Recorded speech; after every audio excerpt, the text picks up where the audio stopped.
Assalamualaikum dan salam sejahtera kepada Cik Suraya binti Yub. Saya Wan Muhammad Zafanuddin bin Azif. Nombor pendaftaran 10 DAT 17 F1067, pelajar daripada kelas DAT 6B. Hari ini saya akan menerangkan mengenai laporan latihan industri yang saya jalani selama 15 minggu di firma Jeffreydin. Pengenalan kepada organisasi. Syarikat ditubuhkan di Malaysia pada tahun 1979. Ia mempunyai 7 cawangan di seluruh Malaysia. Ibu pejabatnya terletak di Kuala Lumpur, manakala cawangan yang lain terletak di Ipoh Perak, Cameron Highland Pahang, Georgetown Penang, Payang Lepas Penang, Seberang Perai Penang dan Sungai Petani Kedah. Syarikat memberikan perkhidmatan pengauditan.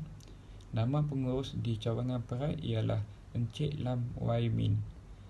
Syarikat beroperasi pada pukul 8.30 pagi sehingga 5.30 petang. Waktu rehat pejabat ialah bermula pada pukul 12.30 hari sehingga 1.30 petang. Carta organisasi ialah seperti berikut. Saya diletakkan di bawah Cik Syafinas sebagai junior auditor. Lokasi organisasi tidaklah jauh daripada tempat tinggal saya. Ia mengambil masa di antara 7 sehingga 10 minit sahaja. Misi syarikat.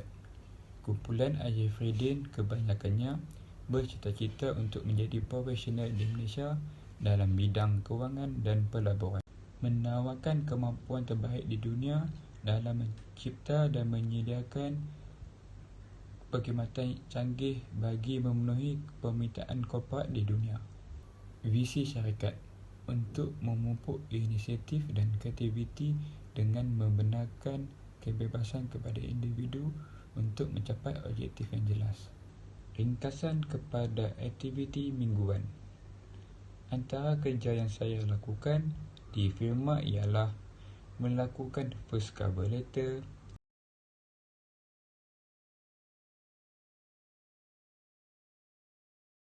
melakukan casting dan audit planning memorandum APM, melakukan sampling dan transfer file,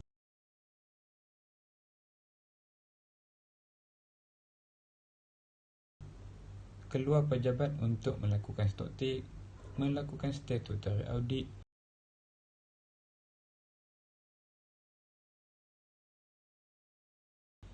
dan akhir sekali melakukan vouching.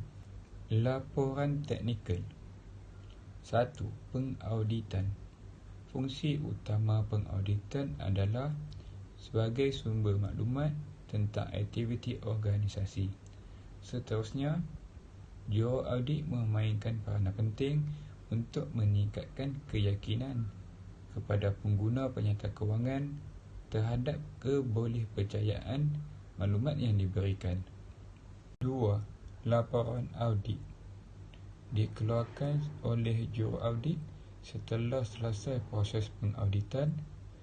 Laporan yang baik dapat meningkatkan imej organisasi.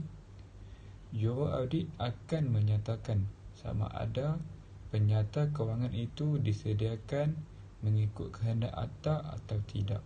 3. Stock take dilakukan setelah tamat tempoh perekanan. Seterusnya, stock take adalah pengiraan physical inventory di gudang dan akan dibandingkan dengan jumlah inventory yang berada di dalam sistem.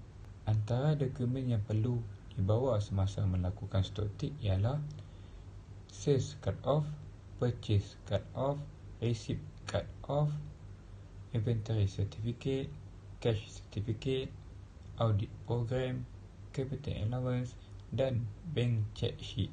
Kesimpulan yang kita boleh ambil daripada latihan industri ialah 1. Dapat meningkatkan tahap keyakinan para pelajar. 2. Dapat memupuk semangat kerja berpasukan dan perhubungan yang baik di antara pelajar dan kaki tangan yang lain. 3. Para pelajar boleh meluaskan pengetahuan dari segi teori dan teknikal. 4. Pendedahan latihan industri dapat memberi pelajar pengalaman tentang situasi pekerjaan yang sebenar. 5. Boleh menilai kebolehan dalam setiap tugas sebagai persediaan ke alam pekerjaan telah tamat diploma di Politeknik. Akhir sekali, bahagian cadangan. Cadangan terbahagi kepada 3 cadangan, iaitu kepada organisasi, kepada para pelajar dan kepada unit latihan industri. Kepada organisasi, supaya dapat menyediakan tempat yang bersesuaian kepada para pelajar latihan industri. Kedua, meletakkan catat organisasi supaya mudah untuk mengingati. Kedua, cadangan kepada unit latihan industri. Program latihan industri perlu diteruskan kerana ia banyak memberi faedah dan manfaat kepada siswa dan siswi.